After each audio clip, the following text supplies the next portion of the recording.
យចាប់ផ្ដើមបង្ក្រាបលើពលករនិងជនបរទេសដែលលួចការងារពលរដ្ឋរបស់ខ្លួនធ្វើ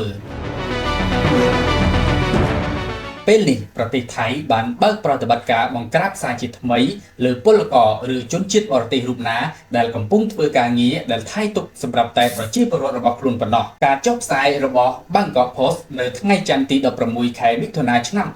2025ការបង្ក្រាបនេះត្រូវបានបញ្ជាដោយរដ្ឋមន្ត្រីក្រសួងការងារភិបាលរដ្ឋឆាខិតប្រាកានបានបង្ក្រាបដោយភ្នាក់ងារនានាត្រូវសហការគ្នាដើម្បីការពារឲ្យបាននៅការងារដែលទុកឲ្យពលរដ្ឋថៃធ្វើជុំវិញបញ្ហានេះអ្នកនាំពាក្យក្រសួងលោកភូមិផាត់មឿងឆានបានបញ្ជាក់ថាក្រសួងនឹងធ្វើការជាមួយប៉ូលីសនិងមន្ត្រីការងារដើម្បីស្វែងរកផាកពិន័យនិងធ្វើមាតុភូមិនិវត្តពលករខុសច្បាប់ការបង្ក្រាបនេះធ្វើឡើងបន្ទាប់ពីក្រសួងចាប់ខ្លួនមនុស្សជាង 4400 នាក់ដោយសារល្មើសច្បាប់រយៈពេល 9 ខែមកនេះចាប់តាំងពីថ្ងៃទី 1 ខែតុលាឆ្នាំ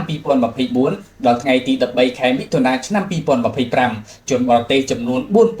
4437 នាក់ត្រូវបានរកឃើញថាប្រកបមុខរបរដែលហាមឃាត់យ៉ាងតឹងរ៉ឹងសម្រាប់ជនបរទេសដូចជាអ្នកលក់ដូរជាងកាត់សក់អ្នកម៉ាស្សាបែបប្រពៃណីលេខានិងអ្នកបើកបរហើយក្នុងនោះក្រសួងបានដាក់ការចោទប្រកាន់តាមផ្លូវច្បាប់ប្រឆាំងនឹងមនុស្សចំនួន417នាក់សូមជម្រាបថាមានការងារចំនួន27ដែលថៃទុកសម្រាប់តែប្រជាពលរដ្ឋរបស់ខ្លួនធ្វើប៉ុណ្ណោះដូចជាជាងចម្លាក់ឈើអ្នកបើកបរដឹកជញ្ជូនសាធារណៈអ្នកធ្វើការងារខាងដេញថ្លៃអ្នកកាត់ត្បូងជាងកាត់សក់អ្នកត្បាញក្រណាត់អ្នកត្បាញកន្ទេលអ្នកធ្វើក្រដាសខ្ចប់ម្នាងសិលាអ្នកផលិតឧបករណ៍ភ្លេងថៃអ្នកធ្វើនីឡូវែ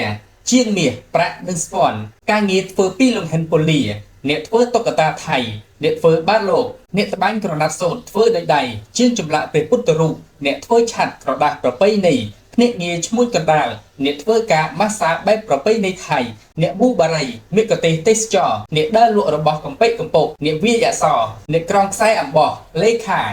និងអ្នកផ្ដល់សេវាដោះស្រាយវិវាទ